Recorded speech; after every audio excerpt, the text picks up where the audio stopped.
Yo la mif! On continue avec les talents canadiens et aujourd'hui je vous parle de Loud. Loud est un rappeur qui vient du Québec et qui est présenté partout comme la grosse star rap québécoise du moment. Preuve en est, il a rempli le mois dernier et 2 soirs de suite à guichet fermé la salle Centre Bell qui est un peu l'équivalent de Bercy. Non, ça s'appelle plus Bercy, ça s'appelle du nom d'une... Enfin bref, ouais, de l'Accor Hotel Arena. Fraîchement débarqué de l'île de la Réunion, Loud était de passage à Paris juste avant d'enchaîner des dates en France et dans le reste de l'Europe. L'occasion était donc toute trouvée pour échanger quelques mots avec lui. Lors de cette interview, on est revenu sur son incroyable année 2018, sur la façon dont il était en train de marquer l'histoire du rap au Québec, ou encore de la disparition de Nipsey Hussle et l'impact que ça a pu avoir sur lui en tant que rappeur. DJ T vous présente Loud, c'est parti. Bonjour Loud. Ça va? Très bien, toi? Yes. On est très content de t'avoir avec nous. Ouais, pareillement. L'album Une année record, c'était un peu, je trouve, une prophétie un peu auto-réalisatrice, parce que tu as connu beaucoup de succès en 2018. Qu'est-ce qui t'a rendu le plus fier durant cette année qui est un peu charnière dans ta carrière? En premier lieu, c'est juste d'avoir réussi à lancer une carrière solo, puis d'avoir excédé un peu les attentes que j'avais. Parce que, tu sais, avant de faire la carrière solo, j'avais quand même... J'ai tourné longtemps en groupe, ça fonctionnait très bien au Québec, mais pas autant que ça. Puis évidemment, quand le groupe se sépare, il y a un risque, il y a une appréhension peut-être de savoir... C'est même pas tellement une séparation, plutôt que on a décidé de tenter des projets solo, explorer d'autres trucs, faire des trucs plus personnels. Il y a un risque aussi. Mon but à la base, c'était quasiment que ça fonctionne au moins aussi bien que le groupe. C'était ça un peu mon standard, tu sais. Puis d'avoir pu lancer vraiment une carrière sérieuse que prometteuse. Je dirais que c'est ça ma Du coup, elle est fierté. plus là ta fierté. Plus que comme une statistique précise. Sinon, les deux Centre Bell à Montréal, c'est la salle mythique, encore une fois, au Québec, c'est ça, là, tu sais. C'est là que je vais voir les Jay-Z, Kanye, Drake quand ils viennent à Montréal. C'est quand même fou maintenant de pouvoir le faire à guichet fermé. Je pense que c'est une étape aussi de franchie pour le rap québécois en tant que tel. Pas pour me prendre ça que pour moi, juste comme ça en dit long sur qu'est-ce qui est l'état de l'industrie de la musique au Québec, puis la place que le rap prend là-dedans. Dans les médias aussi, on réalise que c'est beaucoup plus gros qu'on pensait qu'il y a 50 ans. L'album Tout ça pour ça, dont la cover est affiche Wikipédia, moi je le comprends un peu de différentes manières. C'est après Une année record où tu es ce rappeur qui a réussi, qui parle de sa relation complexe au succès. On a l'impression que tu veux un peu revenir non plus au rappeur, mais plus à Simon. Tu vois, à la personne qui est derrière le rappeur. Avec cet album, qu'est-ce que tu avais besoin de raconter différemment dans ce projet? C'est plus un peu... un journal personnel, c'est un peu faire le bilan aussi. Il s'est passé tellement de trucs après la sortie d'Une année record en termes de tournée. C'est beaucoup aussi de raconter cette vie-là, tu sais, parce que c'est ma réalité maintenant. Je pense que c'est intéressant aussi, en tout cas, à mon sens, c'est ce qui m'a toujours intéressé, surtout des artistes solos, c'est album après album de suivre leur évolution, leur relation par rapport aux trucs qui grossissent, comme... Je pense que c'est juste naturel d'avoir envie de parler de ça. Moi, je trouve qu'aussi c'est le morceau Longue Vie qui exprime peut-être le mieux, à mon sens en tout cas, les changements qu'il y a un peu dans ton approche. Tu vois, 2018 et 2019, ça a été un peu des années terribles pour le rap, avec les décès de XXXTentacion, de Mac Miller, plus récemment de Nipsey Hussle. Nous, en tant qu'auditeurs, on est forcément impactés. Mais toi, en tant que rappeur, comment ça t'impacte? Parce que est-ce que dans ces moments-là, on réfléchit pas aussi un peu à l'héritage qu'on va laisser? Oui, ça amène à poser la question sur la valeur de l'œuvre. Puis quand j'ai commencé à écrire cette chanson-là, la mort de Nipsey c'est arrivé peut-être 2 ou 3 jours avant qu'on finisse l'album, vraiment qu'on le rende final. Donc ça a affecté aussi même le cours de la chanson qui a pris une autre tournure. Au début, c'était vraiment plus une réflexion personnelle sur, un peu même comme égocentrique peut-être, à un certain sens, ce qui était Longue Vie au singulier aussi. Mais cet événement-là, qui a été plus frappant, je pense que même si il n'y a pas de morts qui sont moins importantes que d'autres, mais celle-là, elle a tellement été forte.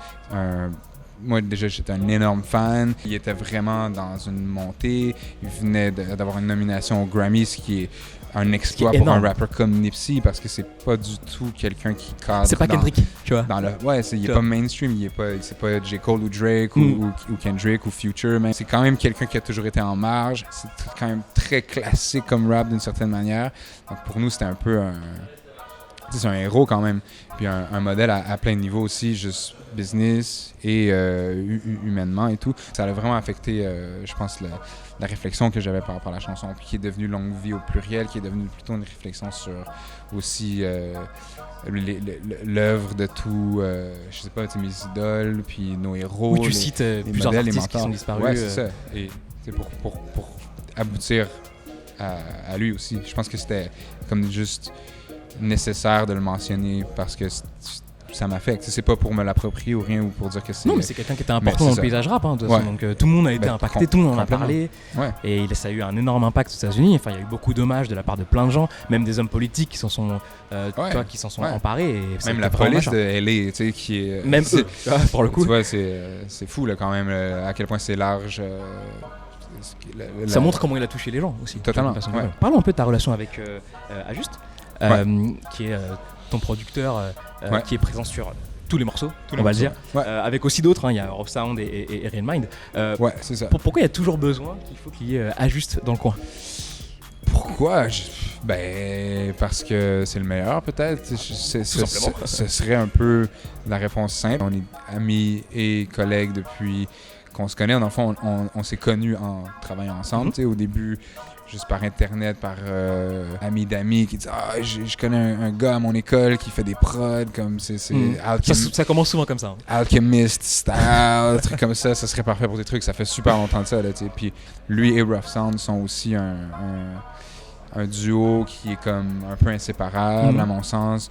Pour moi, travailler avec les deux, ça me donne une sécurité aussi. C'est rassurant peut-être.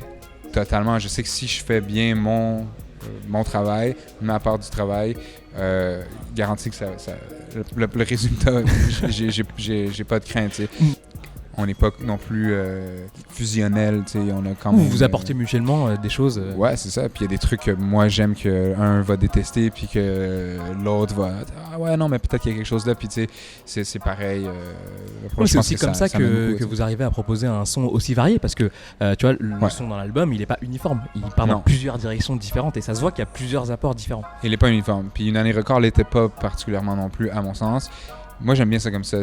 Je vois un équilibre là, d'avoir même quasiment des sauts d'humeur. C'est des mood swings, il y a vraiment des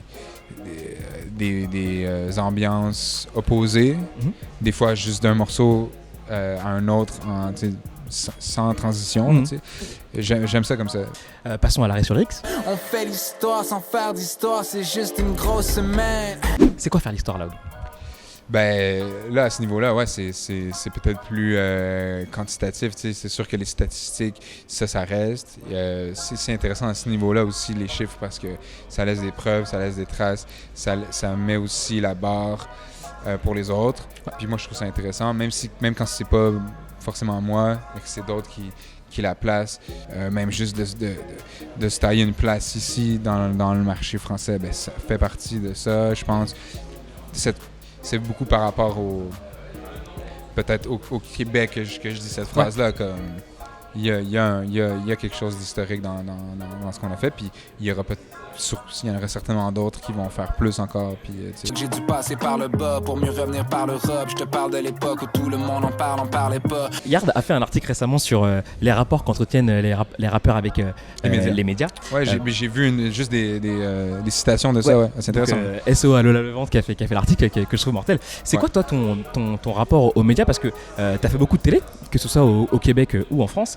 Quel est un peu ton rapport avec eux? Ma relation aux médias, c'est je sais pas si j'y crois tant que ça. Là. Je le vois pas tant comme un outil promotionnel nécessaire. Je pense que la musique en tant que telle et les singles, plus particulièrement, les clips aussi, en soi, c'est tout le marketing que tu as besoin pour mener une carrière. T'sais. C'est un peu la stratégie PNL, tu vois, ils font pas l'interview et ils ont décidé de laisser parler à la musique, quoi. Puis c'est tellement plus fort.